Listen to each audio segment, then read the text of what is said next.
Hi, my name is Ellie Brocklehurst, and with me today is my beautiful friend and co-host Bec Nadalo, and together we are full-timers. As two working mums with small children and hubbies in tow, we've come to the realisation that the best way to define us, and a lot of people out there, is that we're full-time.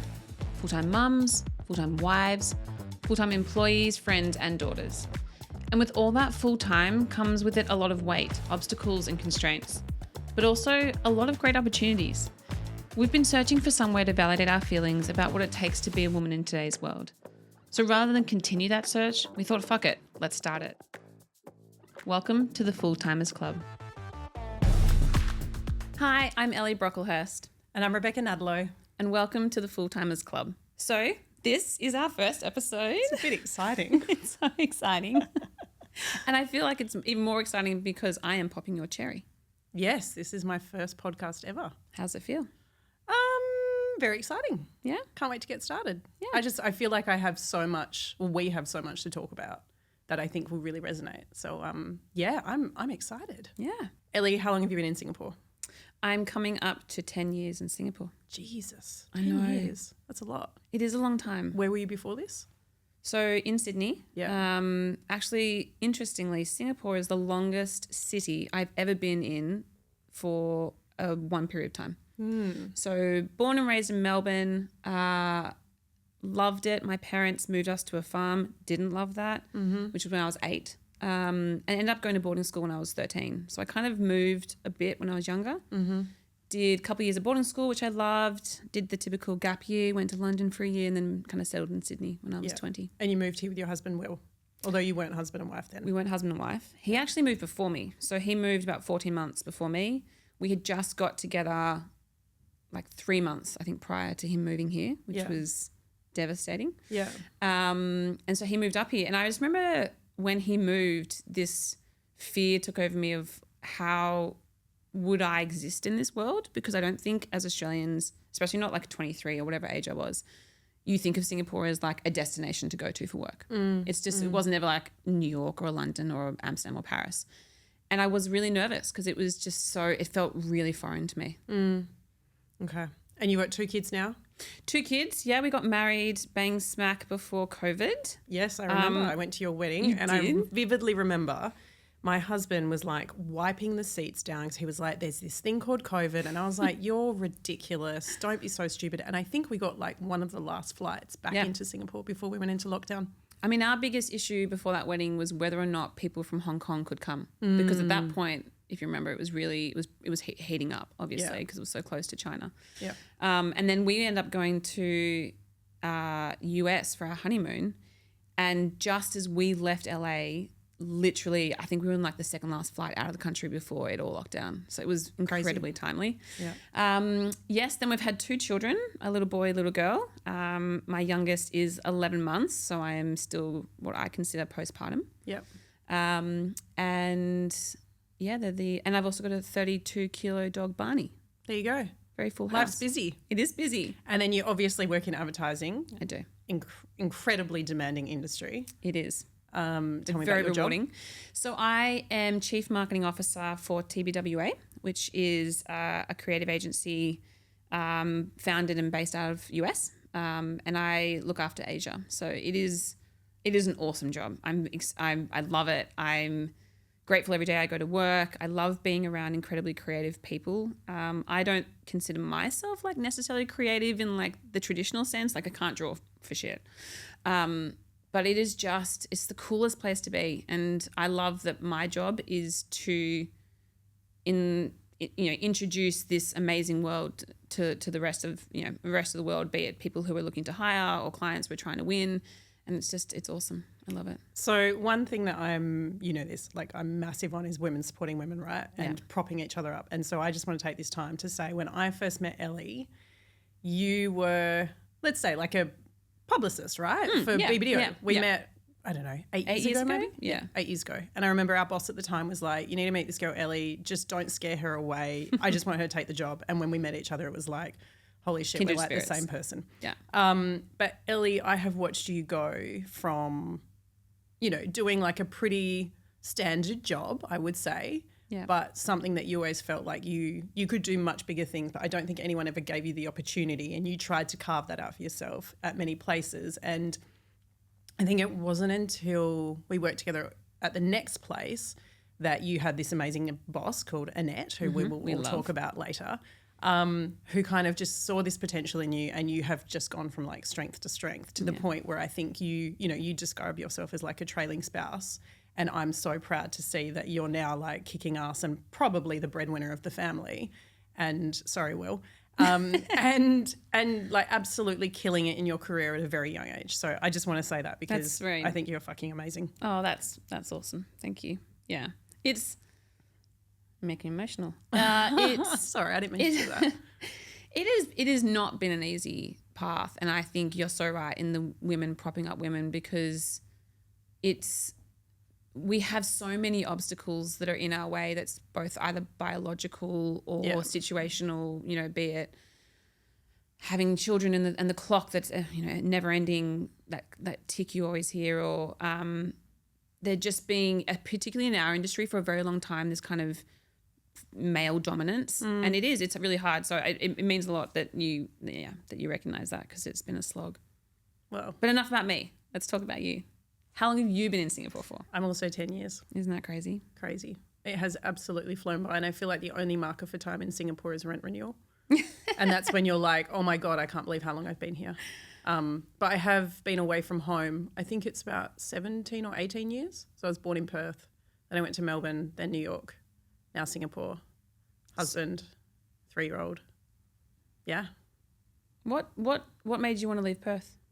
I always knew I was going to leave Perth. I think from 5 years old, I just wanted to go and see the world. And I think my parents knew that from the day I was born. And then I think 21 I went travelling, came back and moved straight to Melbourne. 4 years there, then New York, and had an epic time in New York, and then met my husband in Mexico when he was living in Norway, and Singapore was like a good kind of middle ground for us, I think. I love that that's what you think of Singapore, as a middle ground. Yeah. This was our physically it was our neutral ground. It was like our Switzerland, which it is kind of like Switzerland. And we love it here. Did you find the move from New York to Singapore quite challenging? It was so challenging. And I still sometimes feel it. I probably left a little bit early. I think Singapore is the best place at a certain life stage. I probably wasn't ready to leave New York. But that's what happened. And you move on. Make peace with it. We both are the same. Like, I feel like we both moved here quite young. Like I think we were saying this the other day. I feel like I've lived 4 lives in Singapore. I lived my young 20s, super fun, going out all the time, traveling around. Then I had we just got engaged, people getting married. You felt a little more responsibility. You kind of had a little more cash. Like, you kind of grew up a bit. Then we had COVID, which, I mean, man, I have PTSD. Well, I was going to say they were wasted years, but they weren't, because we both had children during COVID. Absolutely. Which is like a whole episode in itself. It is, because I would never have had children that early after getting married. Yeah. And then we've got this life with kids, and I'm almost grateful that we've had those different milestones to get through Singapore, because otherwise I feel Singapore, not a lot changes in this country, but we have changed as individuals so much in that time. Yeah. So we recently went on a holiday together to Hong Kong, which was, when everyone asked me like, oh, what did you do in Hong Kong? I was like, it was like our blowout weekend. Yeah. Like, we just needed a blowout. We needed to go and dance and party and just be like ourselves again, which I would recommend anyone and everyone to do every now and then. And I think that's probably the moment at which we decided this could be a thing. We could turn this into a brand and a podcast. And I think that's when we probably identified as this whole thing of like being a full-timer. Yeah, absolutely. I think you should tell the listeners what kind of led you to, because you were the one that pitched it to me, right? Like, that's this was coming from you. I pitched it to a few mums. You did pitch it to a few mums. I'm the only one that was like, hell yes. Tell us why did you feel the need to go somewhere? Oh gosh. Do you know what? I think there's this thing that happens, like, you're in this insane full-time job. And I forgot to say, actually, I work in advertising as well. I run an agency. You do. She is also, I really need to say this, like you are my like guru in all sense of the word, as in like my staff, my work guru. You have been my work wife now in 2 different agencies. True. Despite never working together. Yeah. But you yourself have landed where I feel like you always should have been, which is running an agency. Yeah. And you're doing it so beautifully. You should be very proud of yourself. It's a tough gig. It is. Yeah, it's a really tough gig. But we're getting there. We're getting there. But I think, to your question around what sparked this, so full-time job, which is a very demanding job, full-time mum, full-time wife, full-time friend, like you're a full-time at everything. And sometimes you feel like you're doing a really shitty job of everything rather than a really good job of one thing. But I think within all of that, one thing I have found is, Roman is 3 years old now. I feel like kind of gotten my body back, got my groove back, like I go out and a man might smile at me, which is kind of nice validation that you're like, oh yeah, I'm back. Yeah. And sometimes you just need to go away and kind of let loose a little bit and feel like yourself again. And I think removing yourself out of your everyday situation helps you do that. Yeah. And then I think the other thing is you and I have tried to catch up, 10 times. Yeah. And it's either the kids are there or you're on work calls, and we just haven't had like a proper conversation for about a year. Yeah. And so we were like, let's just go to Hong Kong together and we can stay up all night chatting and we can go to dinner with our kids at the end of the table and sleep until 8. Oh my God. I mean, I haven't slept until 8 in like years. And I remember waking up at 8 and being like, okay. Yeah. I totally agree. And I actually think the reason why it was such an easy yes from me was everything you say, which is obviously to catch up and spend time together and focus on yourself, ourselves. I also feel like as women, and mums and maybe the female in any relationship, there's always a tendency to think of yourself last. Mm-hmm. And with my second baby, my husband, William, who I love dearly, has definitely pushed the limits to how many trips he can do, and he did a lot. He did like so many. He even went to the World Cup in France when Mia was about 4 or 5 weeks old, and I was totally supportive of that because I actually do believe as much as we need holidays, they need holidays and they need a break. But he had been on his fair share, and I hadn't been on any since my son was born, and he's 3.5 years old. I have not been on a girl's trip away anywhere. Yeah. I've had time away from them with Will, but I've never physically left anyone in my family since that he was born. And so for me, it was like an easy yes because I've truly felt like I deserved to have time away from myself.